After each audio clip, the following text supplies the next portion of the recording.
Olá, amigos.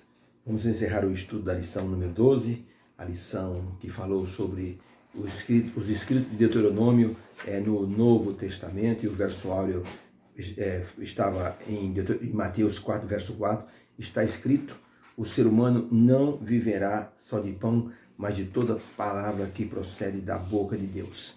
Com isso nós conseguimos entender que os escritos do Novo Testamento, eles referenciam muito aquilo que o Antigo Testamento estava falando. Muitas referências do Antigo Testamento estão no Novo Testamento. O livro de Salmos, por exemplo, é muito citado. O livro de Isaías, por exemplo, e Deuteronômio são os 3 livros mais citados no Novo Testamento. Logicamente que com isso nós aprendemos lições profundas a respeito de como Deus dirigiu o seu povo. Principalmente em livro de Deuteronômio, Moisés fez questão de pedir ao povo que fosse obediente ao Senhor. Tá? Ler o livro de Deuteronômio, para muita gente, não é muito agradável.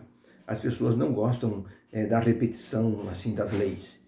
E também sobre o fato de que Moisés estava sempre assim falando, exortando o povo para que o povo assim estivesse nos caminhos do Senhor. O povo era rebelde. Saiu de uma nação totalmente idólatra, que era a nação egípcia. Eles estavam ainda muito fundamentados na idolatria, e para que Deus então fizesse desse povo um povo escolhido, foi um trabalho muito árduo. Foram basicamente 80 anos assim de trabalho, para que Deus conseguisse formar o povo para entrar na terra prometida. Então foi algo assim que levou tempo, e Moisés foi o que mais sofreu com essa situação. Por isso que Deus preparou Moisés no deserto de Midian para dirigir aquele povo. Moisés apacentou ovelhas e viu o quanto as ovelhas inicialmente eram teimosas, mas depois Moisés ensinou as ovelhas a serem obedientes. Agora Moisés pegou os seres humanos. Não foi uma tarefa fácil. Por isso diz que Moisés era o homem mais manso da terra. E Deus então transformou Moisés num grande amigo pessoal. Por isso que Moisés fazia questão de levar o povo para a terra prometida. Ele não conseguiu, porque Deus disse, porque você cometeu um desatino lá nas águas de Meribá, você tinha que falar para a rocha, você bateu na rocha, e as pessoas, ao invés de glorificarem o nome, glorificaram você. Tanto você como Arão não vão entrar na terra prometida. E assim então, Moisés, ele teve que se render a essa vontade divina. Moisés era realmente muito obediente. Moisés mostrou ao povo que a obediência levaria o povo a ser uma nação poderosíssima. A desobediência levaria o povo a colher maldições. Ser obediente a Deus é algo muito importante. Um homem reclamava que ele não tinha nada na vida, vivia choramingando, pedindo a Deus um trabalho. Senhor, eu quero um trabalho, Senhor, para ganhar o meu pão de cada dia. Eu vivo fazendo esses biquinhos, essas coisas, eu não tenho nada fixo. Então Deus apareceu na oração desse homem e disse para esse homem: na frente da sua casa tem uma rocha. Eu quero que você empurre essa rocha todos os dias e eu vou abençoar você. O homem então levantou-se de pela manhã e disse: eu tive uma visão. Deus mandou empurrar a rocha que está na frente da minha casa. Era uma rocha enorme, de quase 10 metros de altura. E aquele homem então se começou a empurrar essa rocha. Ele então empurrava todos os dias, ia fazer pequenos trabalhos, voltava e empurrava aquela rocha. Colocava os ombros na rocha e empurrava. E empurrava. E assim foram meses esse homem empurrando essa grande rocha. Chegou o momento que ele disse, numa oração a Deus: Senhor, está acontecendo alguma coisa errada, eu estou fazendo a tua vontade, mas não está acontecendo nada. Eu não consigo um emprego, eu não consigo mover a rocha 1 milímetro. O que está errado, Senhor? Eu estou fazendo a sua vontade, estou sendo obediente à sua vontade. Tem alguma coisa errada, onde está a falha? Deus então disse: meu filho, a falha, não existe falha. Você não percebeu que quando eu te pedi para você empurrar a rocha, você foi obediente? E agora eu quero que você veja que você está melhor do que antes. Veja os seus braços musculosos, como estão musculosos agora. Suas pernas estão mais torneadas, suas costas estão enrijecidas. Você praticamente cresceu de postura, porque você fez esse exercício de empurrar a rocha todos os dias. Eu não te disse nenhuma vez que você ia mover essa rocha, mas você foi obediente. Você fez o que eu pedi. Você empurrou a rocha todos os dias e agora deixa que a rocha, eu mesmo vou mover essa rocha. E Deus retirou a rocha da frente da casa daquele homem.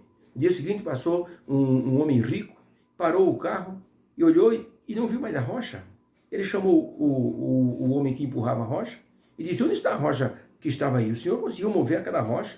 Eu passava aqui todos os dias e vi o Senhor empurrando aquela rocha. Olha, o Senhor é um homem de propósito, de firmeza, hein? Eu tenho 2 fazendas. Eu quero que o Senhor seja o gerente dessas 2 fazendas. Eu preciso de um homem determinado como o Senhor. Puxa, eu estou impressionado. Eu passo aqui todos os dias, vi o Senhor empurrando essa rocha. Pensava que era uma bobagem que o Senhor estava fazendo, mas vi que o Senhor tem determinação. Parabéns. Aquele homem me disse, me encontre amanhã, está aqui o meu cartão, quero que você vá na minha fazenda, quero conversar com o senhor, eu já vou então dar ordem para o senhor ser contratado. O homem foi embora e aquele homem ficou muito feliz e à noite disse, Senhor, muito obrigado, Senhor, porque o Senhor conseguiu uma coisa que eu nunca ia conseguir. Deus disse, eu não te falei, você se tornou melhor, você foi obediente, e a obediência traz grandiosas bênçãos. Nós estudamos Deuteronômio no Novo Testamento esta semana. E nós vimos como Jesus utilizou a palavra que estava em Deuteronômio 6,16, 8 verso 6, dizendo, está escrito, nem só de pão viverá o homem, não tentarás o Senhor teu Deus, somente ao Senhor teu Deus adorarás. Escritos que Moisés deixou no livro de Deuteronômio, Jesus utilizou esses escritos. Aprendemos também como Deus é imparcial e trata todas as pessoas com igualdade. Nós vimos que Deus não faz acepção de pessoas, Ele trata a todos de maneira igual, dando chance de salvação para todas as pessoas. Jesus morrendo no madeiro se tornou uma maldição. E o livro de Deuteronômio dizia, maldito que for pendurado no madeiro, é amaldiçoado por Deus. E Jesus Cristo, ao morrer na cruz, ele tinha uma grande preocupação.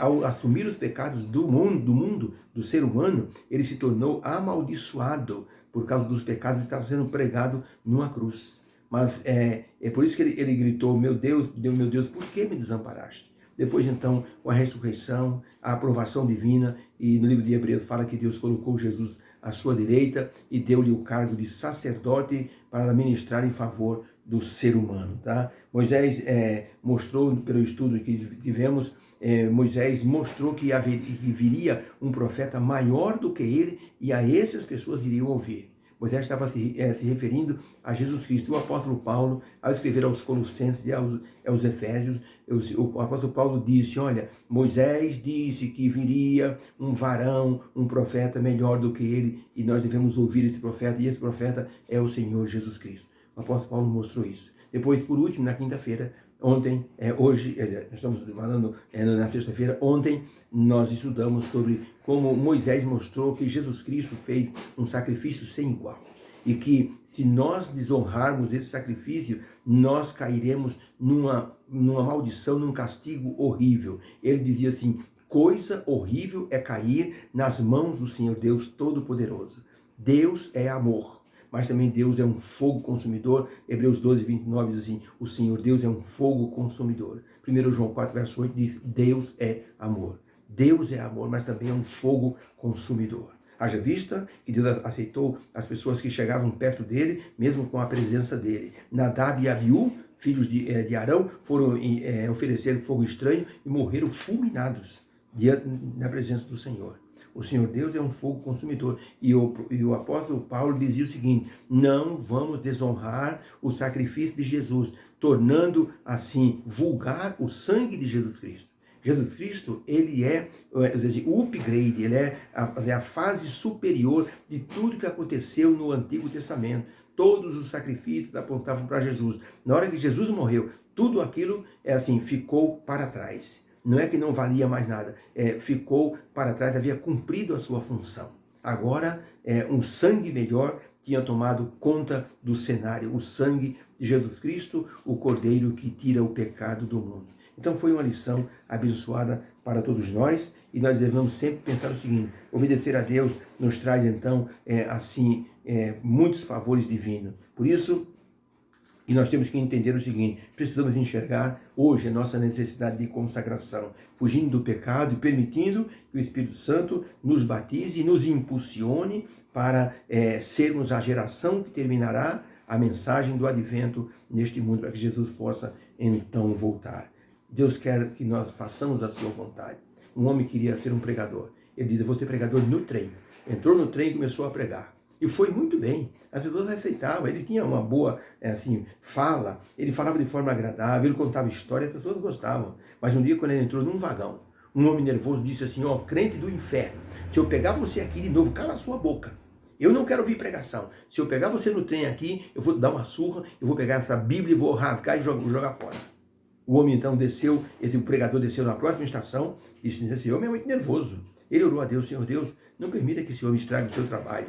E ele então continuou a pregar. Entrava em outros trens e continuou pregando. Mas naquele horário, ele queria pregar naquele horário pela manhã. Quando ele pegou o trem, num certo dia, quem é que entrou numa estação? Aquele homem, aquele ímpio entrou outra vez. Quando viu o pregador falando do evangelho, ele ficou tão nervoso, pegou o pregador pela camisa, jogou ele no chão, pegou a Bíblia do pregador e abriu a janela e jogou com toda a força para fora do trem. E disse, desce na próxima estação, senão eu arrebento sua cara. Então, quando chegou na próxima estação, o pregador desceu, todo tremendo, e ficou lá num canto, chorando, assim, agachado. Ele dizia, Senhor, por que o Senhor deixou acontecer isso comigo? Eu sou o teu servo, o Senhor deixou esse ímpio fazer essa desgraça comigo. E o homem orou, e ele ficou desanimado. Não é que o homem acabou abandonando os caminhos de Deus, se tornou de novo um alcoólatra, como ele era no passado. 10 anos se passaram. Esse homem perambulando pelas ruas, passou um dia numa praça e viu um pregador ali instruindo as pessoas, falando de Jesus. E ele, como havia sido um pregador, achou interessante. Se aproximou e aquele homem falava com eloquência e dizia do amor de Deus. E ele agradecia a Deus. Ele dizia assim, eu estou fazendo a vontade divina agora, porque Deus salvou a minha vida. Eu vou contar o meu testemunho. Eu era uma pessoa que eu estava falido na vida. E um dia eu pensei em botar fim à minha vida. E eu disse, eu vou me jogar embaixo do trem. E eu me dirigi para a linha do trem, para me jogar embaixo do trem. Na hora que eu pensei em me jogar do trem, o trem estava chegando. Eu fiquei com medo e o trem foram passando os vagões. E eu estava escolhendo a roda certa para pular embaixo daquela roda. De repente, quando eu percebi, eu vi uma coisa, um vulto, bateu na minha cabeça, eu caí para trás. Quando eu percebi, era um livro bem grande da capa preta. E quando eu li, era uma Bíblia Sagrada. Tinha um nome nessa Bíblia Sagrada. Mas eu fiquei ali pensando, o que é isso? Na hora que a Bíblia caiu, que eu cheguei perto da Bíblia, estava aberta no livro de Mateus, capítulo 11, e o verso 28 estava grifado. Vinde a mim todos estáis cansados e oprimidos, e eu vos aliviarei. Naquele momento, Deus mudou a minha vida. Eu procurei uma igreja, tomei estudos bíblicos, me batizei e me tornei um pregador fazendo a vontade de Deus. E ele dizia assim, olha, eu vou dizer uma coisa para vocês. Eu louvo a Deus porque Deus salvou a minha vida. Se um dia eu pudesse me encontrar com aquele homem, o dono dessa Bíblia que eu tenho aqui, e ler o nome ali do dono da Bíblia, e eu queria dar um abraço nele, porque foi através da Bíblia desse homem que eu aceitei o Senhor Jesus Cristo. Aquele pregador estava ali, ele levantou a mão e disse, moço, essa Bíblia é minha. E o pregador disse, mas o que aconteceu com o senhor? Ele contou a história e o homem disse, meu amigo, o senhor não entendeu a vontade divina. Aquele homem jogou a Bíblia para salvar a minha vida. Não foi para tirar o senhor dos caminhos do Senhor, de Deus. O senhor não entendeu a vontade divina. Os dois se abraçaram e aquele pregador novo levou de novo esse homem aos pés de Jesus e os dois se tornaram pregadores dentro do trem, agora uma dupla de pregadores. Temos que ser obedientes ao Senhor. O Senhor Deus nos mostra em sua palavra e nós temos que, assim, ser obedientes para colhermos as melhores lições. Deus abençoe, que você tenha uma sexta-feira abençoada e um sábado feliz. Vamos orar. Senhor Deus, obrigado. A lição dessa semana foi abençoadora para a nossa vida, mostrando os escritos de Deuteronômio no Novo Testamento, como os teus servos utilizaram os escritos. Nos abençoa, entendemos pela tua palavra e fazemos a tua vontade em nome de Jesus. Amém. Fique com Deus, um beijo no seu coração, tenha um dia abençoado. Amém.